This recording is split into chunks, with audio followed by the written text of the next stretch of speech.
Hello! So today I did a build in The Sims and I wanted to share it. Today's build is an eclectic tiny house that I envisioned a florist would maybe live in, and you'll see a little later with the landscaping why I specifically envision a florist.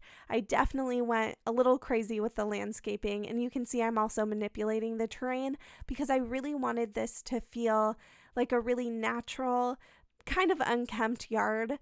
I wanted it to kind of be like that house on the yard that your artsy neighbor that doesn't quite fit the mold would live in. So you'll see it's a very colorful, I think pretty unique build, and I'm really, really happy with how it turned out. So of course I had to add a greenhouse because for me, I've envisioned a florist living here, so I wanted there to be a space for them to work. These are the things you think about when you're building. So you can see I'm finishing that up there. And actually, this whole build was kind of based around that Strangerville door.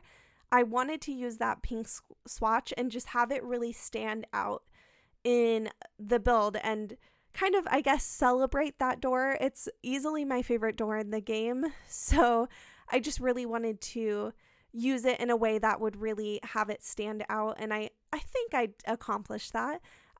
This is kind of a shotgun inspired house, but it's 2 stories, and I'm really happy with how it turned out. And you can see here I'm starting the landscaping. Of course, I started with a nice natural path using the paving stones. And I did have to do quite a bit of adjusting off camera, so you'll see a few jumps here and there, just because the paving stones, because I, of course, adjusted the terrain, randomly were sort of sitting up higher, and so I had to do a lot of fine adjustments with the tool mod, and I personally think that gets a little boring to watch, or at least it's boring to do. So I don't always keep all of that in. So here is the start of the landscaping, which took me quite a bit of time, and I didn't include all of it just because, again, I was doing a lot of little adjustments with the tool mod. But I'm so happy with how this turned out. And actually, this build is one I started a long time ago. I think all of us sort of have a build graveyard of builds we would love to finish, but you just never seem to have time to return to, or when you return to it, you still can't quite get it right. So I'm so happy today to have it fully finished and kind of given the life it deserved. I think this is such a cute build, and also kind of falls into my personal style. Like, I would love to live in a house like this. Just like a tiny house with lots of color and lots of flowers all around it. It would kind of be the dream. So this is one thing that always doing these voiceovers I struggle with, is like, when do I find the moment to breathe?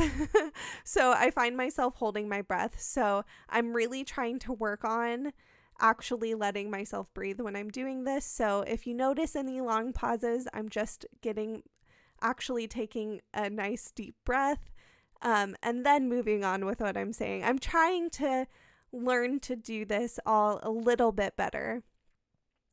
So aside from that, there is a little update with some Sims news. Is the Wedding Stories pack finally got its big patch in. So hopefully, for those of you who are waiting for that to happen, it's been pretty good and actually allowed for gameplay without any difficulty. So definitely let me know if you've tried it out and if it actually is working a little better. I haven't heard much or looked too much on Twitter, so I'll definitely check that out a little later.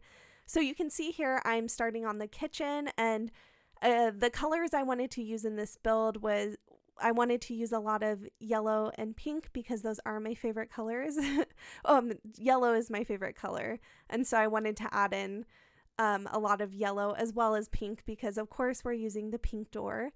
So you can kind of see for the style that I was going for, the mix of sort of vintage and also modern pieces, maybe a little bit boho also.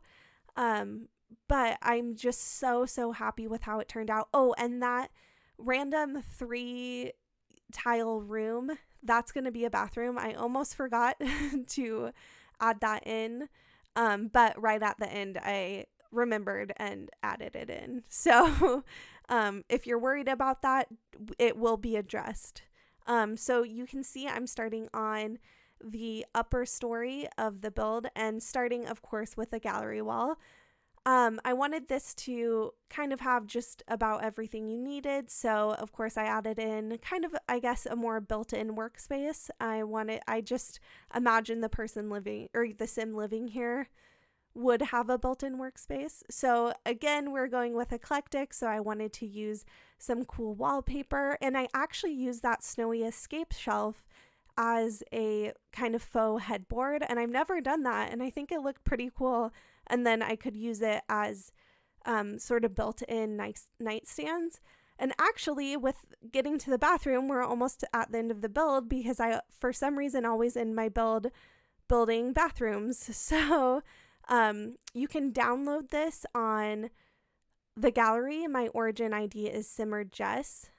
Thank you so much for watching. If you stumble upon this, definitely leave a comment down below. Let me know what you're listening to, especially if you build. I just finished my audiobook, so I'm looking for something else to listen to. But other than that, I hope you have a great day. Thanks so much. Bye.